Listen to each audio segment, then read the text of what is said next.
It's a wonderful day, guys. Nandito tayo sa Toyota Alabang to check out the 2024 Toyota Hilux E 4x2 automatic transmission diesel engine. In this video, we will not talk about the most likable features in the Hilux E. Malamang napapanood nyo na ito sa ibang vlogs at sa mga ahente ninyo. In this video, we will be setting aside the good features like recently na-upgrade na ang rear camera and rear sensors ng Hilux. This is also the pickup and the car with the highest resale value dahil easy to service and cheap lang yung kanyang mga parts available anywhere. It also has the most reliable engine. It also has the cheapest maintenance costs and it is the best-selling pickup here in the Philippines. The manual unit costs 1,306,000 while the automatic transmission, which we will be reviewing today, is worth 1,392,000 pesos. Watch till the end dahil nandun ang dislikable feature na marahil hindi nyo pa alam at madidiscover nyo lang pag purchase ninyo. Tara, let's do this!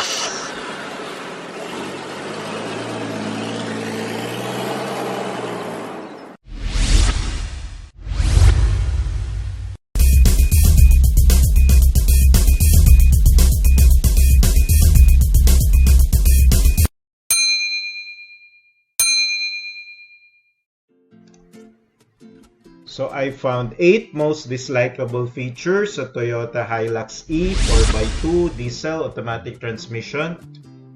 Number 1 sa most dislikable feature ko, ang wheels niya ay 265/60/R17 lang na alloy wheels. Yes, yung mga competitor brands like Triton, Navara, and Ranger already has the 18-inch alloy wheels. Yokohama, Dunlop, tsaka Bridgestone din naman, mga top brands din naman ang mga tires. Pero si Toyota lang talaga ang napag-iwanan at 17-inch pa rin ang alloy wheels niya. Front brake is ventilated disc. Rear brake is drum brake. While the suspension in the front is double wishbone. And sa likod naman ay lip spring with rigid axle. Medyo matagtag ito pero kayang-kaya ang more than 1 ton.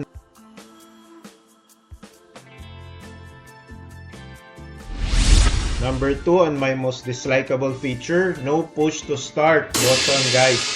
Di susi pa rin ito to start the engine. So most pickup brands at 1.3 million to 1.4 million ay push start button na. Napag-iwanan si Toyota dito and they have failed to upgrade this feature. So that's number 2 on my most dislikable feature. No push to start button. So as you can see here, nag-upgrade na si Toyota Hilux. Meron na siyang rear cameras and meron na ring rear sensors. Very good. Job well done, Toyota. Pero may kulang pa rin. Yan yung number 3 sa most dislikable feature ko, no tailgate assist.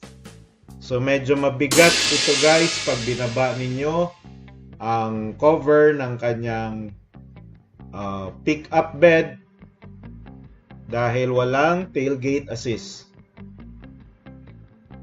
Kaya natin compare kasi most pickups at 1.3 million already is equipped with tailgate assist function.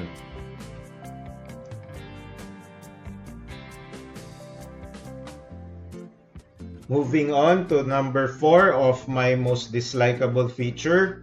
Yung driver seat ay 6-way seat adjust lang at yung passenger seat ay 4-way seat adjustment lang. As you all know, other competitors already are having the 8-way and 10-way seat adjustment. So bakit big deal ito? Big deal ito for long distance driving kasi lalo na ang Toyota at Hilux ay matagtag, mas maganda kung well adjusted at eksakto on point ang iyong distance from your manibela and yung tapakan na gas at brakes.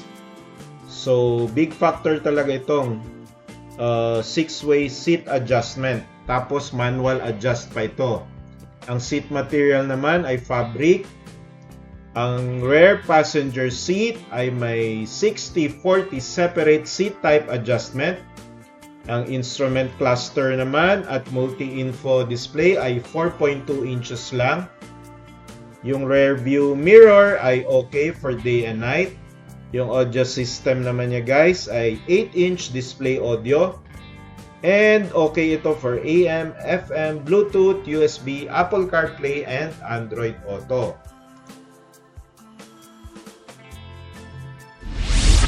Number 5 on my most dislikable feature, no passenger air vents.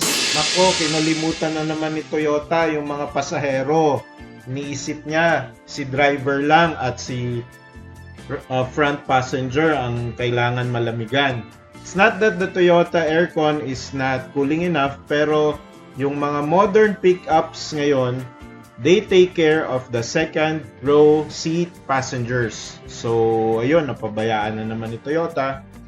Walang second seat or second row seat passenger air vents itong Toyota Hilux E. Number 6 on my most dislikable feature, no fender liners. Grabe, Toyota, libre na lang ito sa ibang mga pickup ngayon. Pati nga yung ibang mga sedans, meron ng fender liners ngayon. Bakit hindi mo pa binigay ng libre ito? So, walang fender liners guys, yung Toyota Hilux E. Although available naman ito sa aftermarket, OEM, pero sana binigay na lang ng libre kasi maganda pa rin yung original Toyota fender liners. Available lang sa higher variant. So guys, ito na ang number 7, medyo controversial na dislikable feature ko on this Toyota Hilux unit kasi nga best-selling unit ito. Binulungan ako ng agent kasi tinanong ko how much ito kung bibilin ko ng cash or kung i-bank PO ko. Sinabihan niya ako, hindi ko na inon yung audio para hindi siya mapahamak.